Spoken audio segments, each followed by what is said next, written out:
Okay, hold on, you guys. 1 second, and we could get this all My hair is over here. And way up in the air today. your hair, hey, at least you got hair. I got this. I got whatever I got left. So you know what? Disguise it, okay? The hat works though.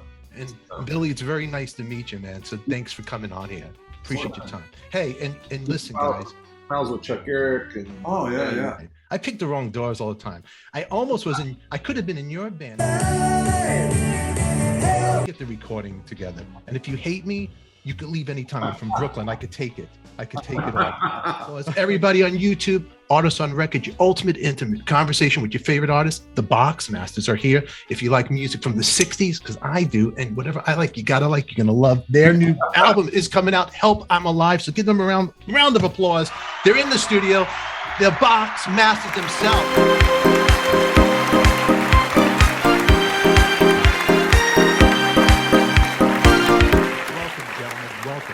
Welcome.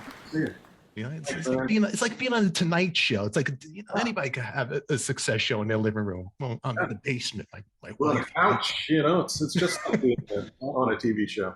JD Andrews right here, and we have Billy Bob, aka Bud. So I'm gonna call you Bud if you don't mind, because it's rock and roll. You cool with that, Billy? Absolutely. Bud? Okay. All right. So Bud and JD in the house. You got new music out. Help, I'm Alive. The album will be out April 15th on vinyl. Right? Vinyl CD and every other whatever you call that other stuff that people can listen to. Everything but 8 tracks, you know. Why? What about the 8 tracks, man? Are they ever going to make a comeback? I don't know. You know, there was a certain vibe to an 8 track. The problem with them was that, you know, you would. I had a '67 Buick Wildcat when I was a teenager, and it had a factory 8 track tape player in it. Yeah. And, you know, they would start to drag after a while. And you'd have to take one of those little wedge matchbooks, you know, paper matchbook, and put under it to keep it from dragging. And and then when it got too bad, it would get really loose. But we learned how to fix them. Yeah. Which was basically take out all the tape that was loose, you know, and you get it to where it was tight. And then you'd go pop like that, and it would go right back in, just like a tape measure or something, you know. It was amazing. Wow. And so that was something we always did. But the thing about those is, like, say you're listening to Deep Purple, whatever, you know, you'd have the thing in, and especially if you were using the music as a romantic mood with your friend, and it would get to the end of the thing. And so let's say it's playing, I don't know, Oye Como Va by Santana or whatever, you know. And when it got to the end of the tape, it would literally stop the song, and then there'd be a few seconds of emptiness, and then it would click over to the other track, to the other side, and finish the song. So it would stop a song right in the middle of the song and finish it on the other side. It would kill the mojo for me. It's absolutely. It would click. I just finally got the third base, and all of a sudden the click would come on. There it goes. She's out the door. So I know, right? It was so un-rock and roll. Oh, you'll come, see you later, you know? And then you get the bad song, and you have to say, oh, God. And you go to track number 2. Come on. It's David Soul. Don't give up on us, baby. Don't give up on me. But, you guys, thank you very much. Hey, I got to tell you, your new single out, Help, I'm Alive, it's everything I like. And I hear little birds, but I also hear, and don't get mad, I hear a little Marshall Crenshaw, a little that sound in there. I love all that stuff. Awesome. I mean, well, thank you. Yeah, we love Marshall Crenshaw. That's a compliment. Yeah. We have. You can't help for your influences to sneak in, you know. Yeah. And I mean, every now and then you'll write a song that you don't end up recording. We look at each other and we go, "Hang on a second, that's Day Tripper, isn't it?" You know. But one way or the other, it's. We do have all those influences, and, you know, even though we do original music, we record as if we're in 1966 or 69 or whatever, you know. And I mean, even right down to the gear we use. Now, your record that's coming out in April, did you record it in mind? This is going to be on vinyl. We want the warmth of this. Sure. Yeah, we always record with that in mind. I mean, we've had vinyl on most of our records, right? Well, the last 4 for sure. The first 2 and the last 4 And so there was, 4 or 6 records in between where it was just CDs or digital releases. But, ever since we did Spec with Jeff Emrick, it was kind of like all these things that he did, it was like kind of took us back to, what really inspired us. And inspiring us was, mixing the tape and putting it onto vinyl. And so hearing records that way is the way music is supposed to be heard. So, at least to us, people that grew up on listening to a vinyl record, that's how you want your record to sound. So everything is done with that idea in mind, down to picking the songs for the record. How long is this thing going to be? Is it going to be short enough that we can put it, it'll fit on half of a vinyl or something like that. So we're finishing a new record right now, and it's like today after we get done talking with you, we're in the middle of, fixing some songs, like they're a little long. So we got to figure out how can we pare this record down to fit it onto a vinyl, because 25 minutes aside is just pushing it too much. So we got to cut, 3 minutes aside down. So it's going to take a little work. It does take a little work. You touched on something, and to me, it's big out there. And for everybody on YouTube, you just mentioned a legendary name for you young kids, Jeff Emrick. I mean, engineer of the Beatles, engineer the best albums out there. I mean, when you think about the Sgt. Pepper, all this stuff, you guys got to work with this cat. I mean, how could you not fanboy out and feel the little kid come out in you? Any secrets? We did, absolutely. I mean, come on. I'd be asking everything from the shoes they wore to the strings they were using. Were you being that guy there? Oh yeah, sure. We ask him questions all the time, and he would answer the questions about just stuff, like what kind of cookies did George Harrison eat? He'd tell you that. But when it got down to, hang on a second, how are you getting that vocal sound? You got some trick in there, and that he wouldn't tell us about. He wouldn't tell you, huh? He wouldn't give you the secret soup. No. But the great thing was, it's like all of Jeff's formative years were growing up with the Beatles. He was 16 or so when he started working there. So, he couldn't help it that all his stories were, one day Paul, was walking with bare feet and, stepped on a lizard in Africa. Something.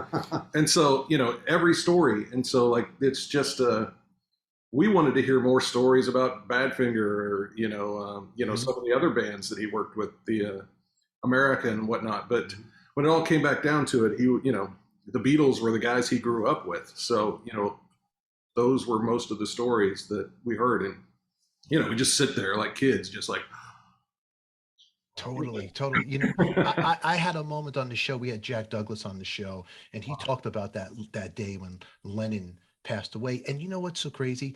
There's like, the Beatles is such a big thing in my life. Family members that had passed away, that I never got touched the way when it touched me when he passed away. Do you guys remember where you were at when you heard the news about Lennon passing?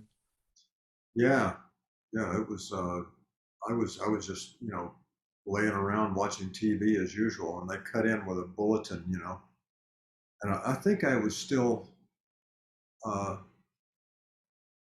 1980. I was still either just got to California or was still back in the South.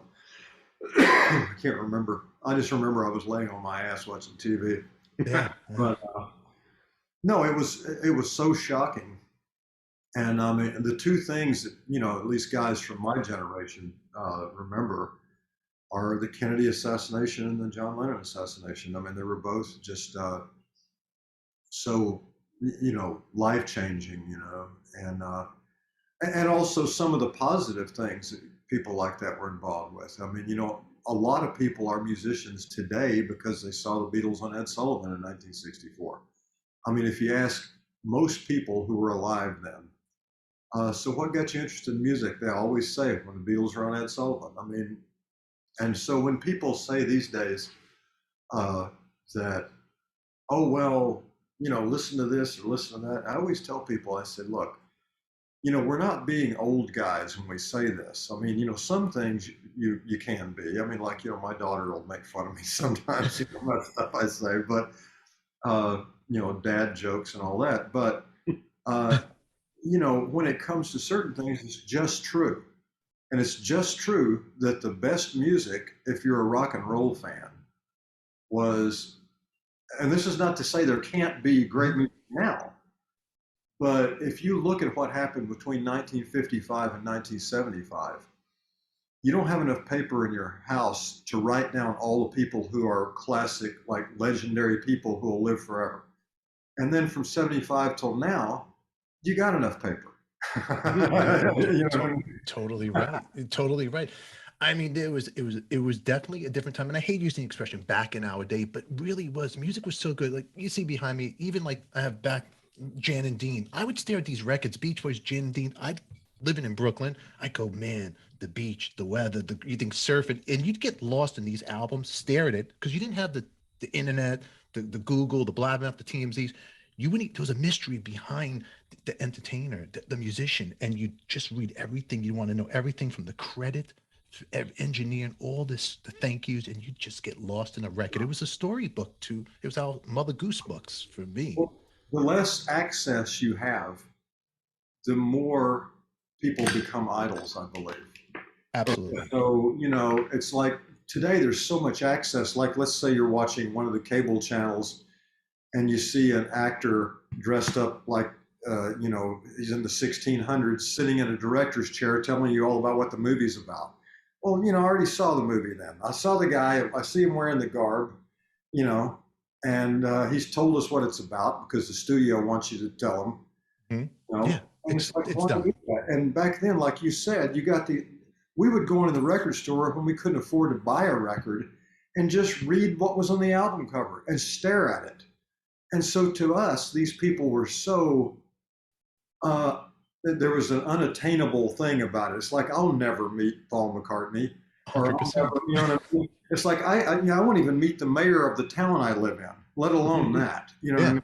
And so when that mystery is there, I believe art is more beautiful. I agree. And so these days, like, Jimmy Stewart, when you watched him in a movie, or anybody, Humphrey Bogart or Steve McQueen or whoever it is, when you see those people on the big screen, they seemed more like a movie star to you because they weren't on TV every 5 minutes, having a sandwich, they're picking their nose, when somebody captures them on film. You know what I'm saying? Totally right. And now we live in this day and age where if you're going to promote, like, I'll be putting clips of this out everywhere. It's like, it's like you're damned if you do, you're damned if you don't. It's like you got a new record coming out, right? But you want to keep the mystique behind it. Here's a great song, which is, I can only because of copyright strikes, and forgive me, I want to turn on to this great music really quick right here. Let's play it. Listen to this. There's a world out there I can't see anymore. I knew, and it really wasn't too terribly long ago. It would be nice to go. Fucking great. It's great. I could just take the interview and listen to this song with you and dissect it. It really is great. I'm not kissing you. You guys can leave if you hate me. I'll listen to it by myself. But it's really a great song, my man. I want to know this song, okay? Because I don't know much about it, and you don't have to tell me the secret of the soup. Where did this song come from? Well, during the sort of lockdown couple of years there, normally people, it started as just kind of a funny thing to me, kind of a humorous idea that normally people say, help, I'm drowning, or help, save me, I'm dying, stuff like that. And during that period, it was kind of like, help, I'm alive during this time. You know what I mean? And then we started to take that pretty seriously, and we wrote the song about it. But it's essentially saying, remember before this, we were kind of, for all the warts, and for all the freedoms we thought we didn't have, we actually kind of did, didn't we? And, once it's taken away, it's like our electricity went out yesterday because they were working on stuff, and then we didn't get a warning, and all of a sudden there's no refrigerator, there's no TV. And so you get used to life, you get used to being out there and you seeing your friends and doing whatever you do, and touring, even. And so it was the whole idea behind that song is just like, yikes. I mean, look what life has become, and so that was kind of the basis for the record is, we're going to write some songs about society and ourselves and our, the things people go through, just human songs, really. Yeah. And then the beat of it, the groove, it's an upbeat, good feeling beat, which is, help I'm alive. But then you got that good beat behind the lyrics. It's great. It really is a wonderful song for these times. And it needs to be more music. I want to hear more of the tracks now. Now, for everybody watching, this comes out April 15th. The rest, is there any other tracks out there right now? Anything leaking? Not yet. There's Preorder. Yeah, well, right. There's that one came out kind of as the first. Well, that's the single, but like every two weeks there are other songs. There's another one coming out, maybe like it could be today. I'm not sure which ones they are. Even we picked like 4 songs, so every 2 weeks or every week, a new song comes out that people can listen to and kind of get a taste of the record. So they check on iTunes or whatever, and you can start just checking in and seeing and eventually, once we get this record done that we're working on right now, I'll start putting up some little clips and pictures with some of the music behind it, just so people can hear what we got going on. But for the most part, it's an up-tempo record with like kind of depressing subjects, and well, it's okay. You could be real. You could be real. It's almost like yin and yang, like a song like "We Can Work It Out," like like Lennon and McCartney, where you have the positive and the negative in both. I love the things like that. I mean, I'm into lyrics. Let me ask you: when this song was written, was the lyrics written first? Did you have was strumming on the guitar? How on this one? Well, it started the way a lot of things do with us.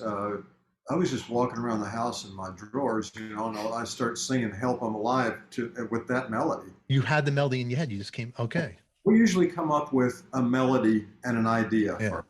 Yeah. And then JD and I get together and just finish it out, and sometimes I'll have music and lyrics, or JD will have music that he sends to me to put lyrics on. It happens all kind of different ways. Usually the ones that happen more organically. We just cut a song a couple of nights ago.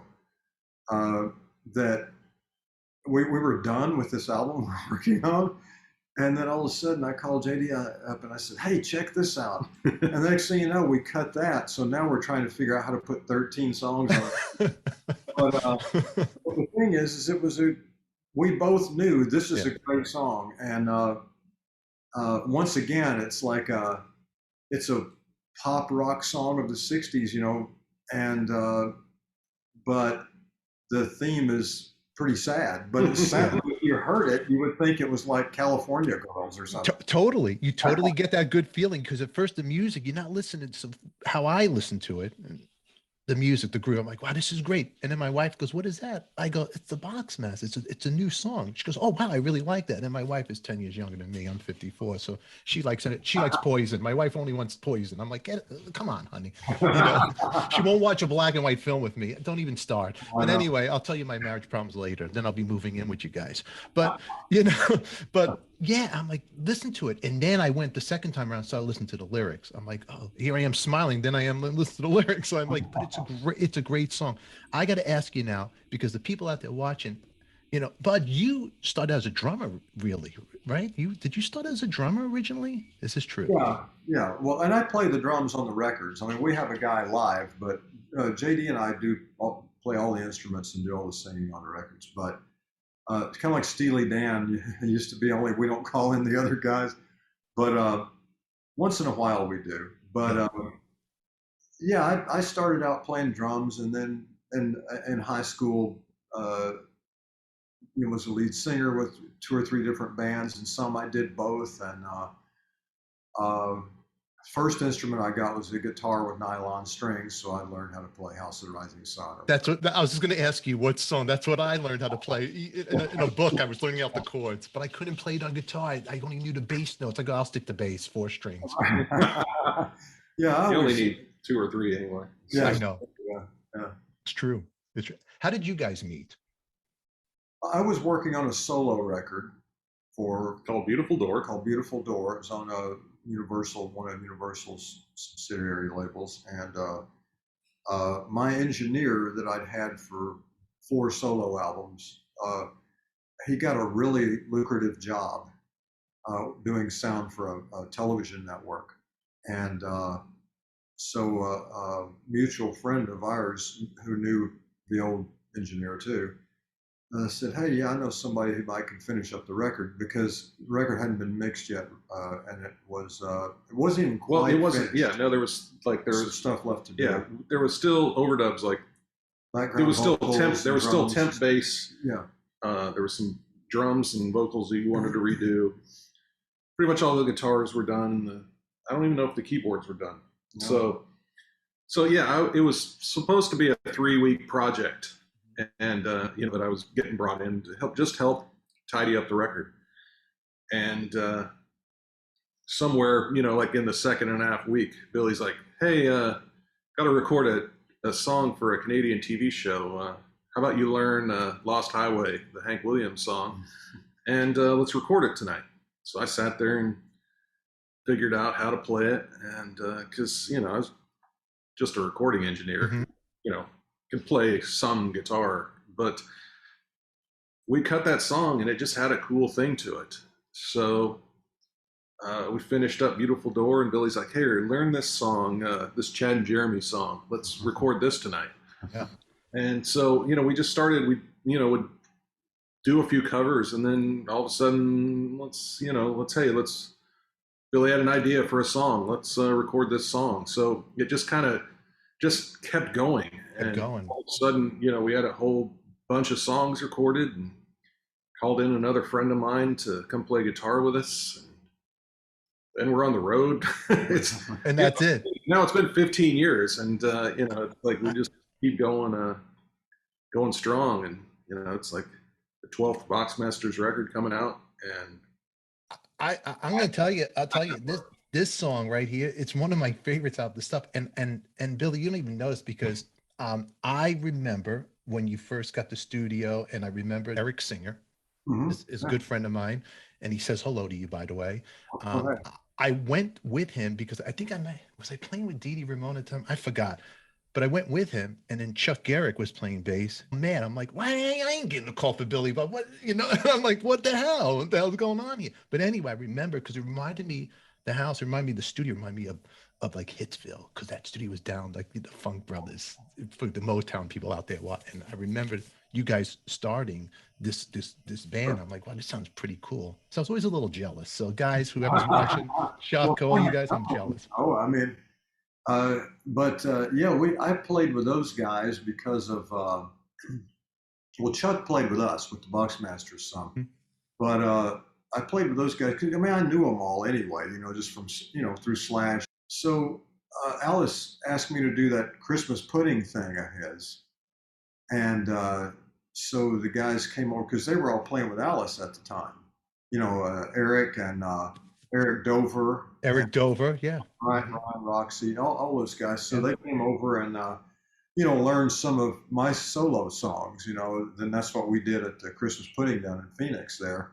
And then, from that, every now and then, we'd have, Chuck would play with us, and Eric did a couple other things with us, and Eric is always funny because I was always very, sometimes I can, be full of irony and sometimes sarcasm. Yeah. And Eric is such a nice guy that I would say something to him sometimes, and he would look at me like a puppy, like I hurt his feelings. I'm joking, dude.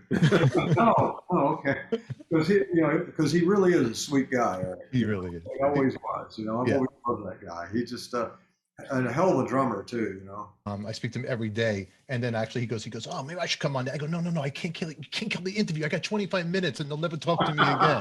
No, but he actually is one of my best friends, and when I met him, I couldn't stand him because he goes, lay back," and I go, "You got this pointy face. You annoy me when I look at you." But he really taught me how to lay back in the groove more. And thank you, Eric. I kissed your ass, Eric. I don't want kiss tickets. Goodbye. Do you guys ever work at Abbey Road? You ever get a chance to record out there? Been there. You've been there, not record. No, I was there with my solo band when we were touring Europe back in 2000, and we got to go in and get a tour and all that stuff. Pretty cool. It's pretty great. And you know what was really funny about when you don't really think much about the outside world. I was kind of, I grew up in the South, and we didn't fly to Paris. I have friends in LA who go, when we were a kid and we'd summer in the South. A friend, I'm like, what? I was out playing with sticks and rocks in the mud. I'm like, but sometimes you don't really. You think you're about to do something cool and unique, and then you find out that everybody on Earth has done it already. Yeah. And when I was there with the band in 2000, I thought it would be a good idea if we were to line up and walk across the crosswalk there by Abbey Road, and take a picture of it. Wouldn't that be fun? And we didn't know that it was like, when you're going through Beverly Hills and stuff, and they have the tour guide buses, and they're going like 4 miles an hour, and and people who live in LA are like, they want to kill them, right? And so there in London, it's a pain in the ass to all the people who live there, because it comes around a curve, and all of a sudden they got to throw their brakes on for these idiots making a Beatle picture. So tourists do it every day. And we thought, what if we did what the Beatles did? Not knowing that literally everybody on Earth has done that. And we almost got run over. That's a funny thing, because I did the same thing, and I did it a couple of times, and I brought my wife, and at the time my daughter's 3 years old, with a baby stroller, and I go, put the stroller in the middle and just hold the street, nobody will touch us, and then get a stranger to take the picture. Yeah. Right. But no, man, you guys, I know you guys are busy recording, working on new music, rehearsing, and dates are on your website. It's www.boxmasters.com. The Boxmasters. I'm from Brooklyn. See, forgive me. I say everything wrong. That's it. You guys will never come back. TheBoxmasters.com. I will make sure links are in the description down below. But in the meantime, you guys watching, don't have alligator arms. Go buy it on vinyl. It's going to be released. Right. Links will be there. Stop with this. I want you to hold the album. I want you to listen to this. Listen, before you guys go, I want to listen how good you guys sound. Let me just kiss your ass for a second. Listen. I'm in love. Hell, I'm in love. I'm not sure if reasons still apply.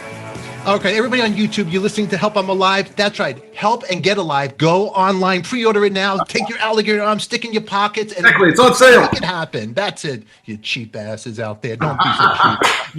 I want to thank you guys both for coming on. I hope we could do another one. You know what? Eric Singer just got a vinyl collection, and I do a vinyl game show. He wants to. He goes, don't hook me up with any schmucks. So maybe you guys want to bring out your records, and you guys could play against him, and we could laugh together and have a good time. Perfect. Great.